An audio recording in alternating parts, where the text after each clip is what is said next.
Rambu Solo.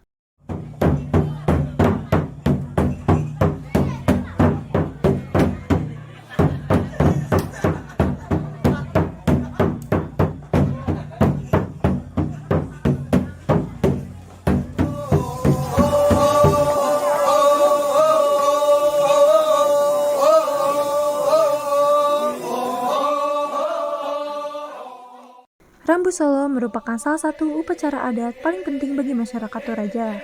Upacara ini dilakukan sebagai pengantar seorang yang telah meninggal dunia menuju alam keabadian dan bergabung dengan leluhur yang telah lama mendahului mereka. Setiap tahun, tepatnya di bulan Juli atau Agustus, upacara besar ini kerap diadakan dan menarik banyak sekali wisatawan dari berbagai daerah di dunia. Yang membuat Rambu Solo begitu unik jika dibandingkan dengan upacara pemakaman lainnya adalah mahalnya biaya pelaksanaan. Seorang bangsawan di Tanah Toraja bahkan bisa mengeluarkan uang hingga miliaran rupiah, mulai dari persiapan hingga puncak acara yang berlangsung sangat meriah. Itulah mengapa Rambu Solo merupakan upacara pemakaman adat yang terkenal paling megah dan mahal di dunia. Bagi masyarakat Tanah Toraja, seorang yang telah meninggal dunia belum akan mendapatkan kesempurnaan jika belum dimakamkan secara Rambu Solo. Jasad orang yang telah meninggal itu akan tetap dianggap hidup, sehingga diperlakukan seperti layaknya keluarga yang sedang sakit atau lemah, sehingga tidak bisa melakukan apa-apa selain tidur. Jenazah seorang telah meninggal biasanya disimpan dalam rumah dan dibalut kain kafan hingga pelaksanaan Rambu Solo tiba. Bagi mereka yang memiliki keluarga kaya raya atau bangsawan, upacara bisa dilaksanakan dalam waktu yang singkat. Namun, bagi mereka yang tidak memiliki cukup dana, keluarga akan terus menabung hingga uang yang terkumpul bisa digunakan untuk pelaksanaan upacara dengan sempurna. Acara utama dari Rambu Solo berlangsung dalam 2 tahap besar. Pertama adalah upacara yang dilaksanakan di halaman rumah yang meninggal dunia. Dan yang kedua dilaksanakan di lapangan besar. Pada tahap pertama, keluarga akan memindahkan letak jenazah. Dari sini jenazah sudah dianggap meninggal dunia. Selanjutnya, keluarga yang meninggal akan menerima tamu-tamu yang datang dengan membawa sumbangan baik uang maupun barang.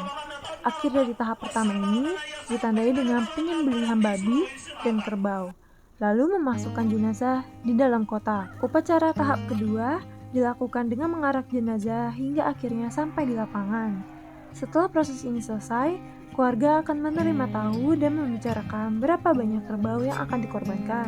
Apabila kesepakatan telah tercapai, esok harinya sejumlah kerbau yang disepakati akan disembelih hingga jenazah benar-benar dimakamkan dengan sempurna. Rumah adat Tongkonan. Rumah adat Tongkonan berasal dari suku Toraja, Sulawesi Selatan. Tongkonan terbuat dari kayu pohon uru yang banyak tumbuh di Sulawesi. Atapnya berbentuk seperti perahu menjadi pengingat orang Toraja bahwa leluhur mereka menggunakan perahu untuk sampai di Pulau Sulawesi. Di bagian atas rumah biasanya akan terpasang patung kepala kerbau. Terdapat 3 warna kerbau, mulai putih, hitam, dan belang, atau biasa disebut bule. Untuk satu kerbau hitam akan diberikan harga 60 juta rupiah per ekor. Itu baru yang hitam. Kalau kerbau belang atau bule harganya mulai dari 600 juta rupiah sampai 1 miliar rupiah per ekor. Wow, itulah mengapa patung kepala kerbau merupakan lambang kelimpahan orang Toraja. Di beberapa rumah adat Tongkonan terdapat patung tambahan berupa kepala ayam atau naga. Ini menjadi tanda bahwa si pemilik rumah adalah yang dituakan di tempat itu. Di bagian depan terdapat papan dengan susunan tanduk kerbau. Bukan hanya itu, deretan gigi babi juga berderet rapi di atas rumah. Ini melambangkan status sosial orang Toraja. Di bagian depan rumah adat Tongkonan dibangun alang atau lumbung sesuai dengan jumlah keturunan.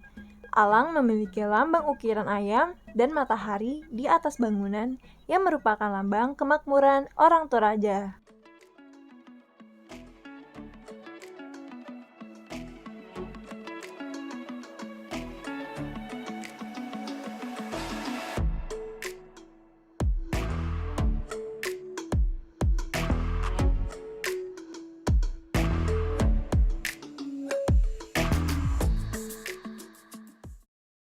Baju bodoh. Baju bodo merupakan baju adat perempuan yang berasal dari Makassar, Sulawesi Selatan. Baju adat ini memiliki riwayat yang panjang, yang sudah tertulis di sebuah kitab suci nenek moyang orang Makassar, dengan kepercayaan dinamisme dan animisme. Artinya, baju adat ini sudah dikenakan oleh masyarakat jauh sebelum agama Islam masuk di abad ke-17. Secara terminologi, kata bodo adalah bahasa Makassar yang berarti pendek. Ini sesuai dengan bentuknya yang segi empat dengan lengan pendek, hanya setengah bagian siku lengan. Satu hal yang menarik, leluhur orang Makassar sudah mengenal ilmu tekstil sejak zaman Neolitikum. Alhasil, ini bisa dilihat dari baju bodo. Terdapat aturan khusus perihal warna baju bodo berdasarkan status sosial dan umur. Warna jingga dikenakan anak perempuan berumur kurang dari 10 tahun, jingga dan merah untuk umur 10 hingga 14 tahun, dan merah untuk 17 hingga 25 tahun.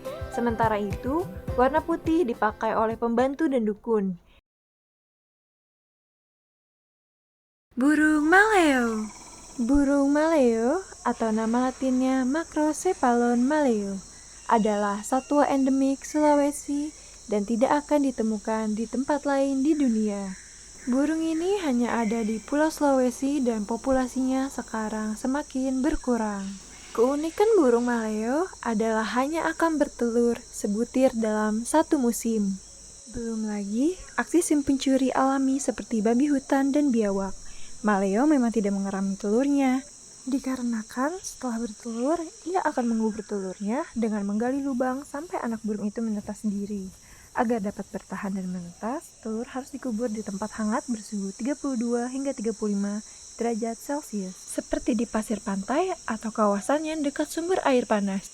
Burung maleo sendiri memiliki ukuran sedang dengan panjang sekitar 55 cm dan memiliki bulu warna hitam.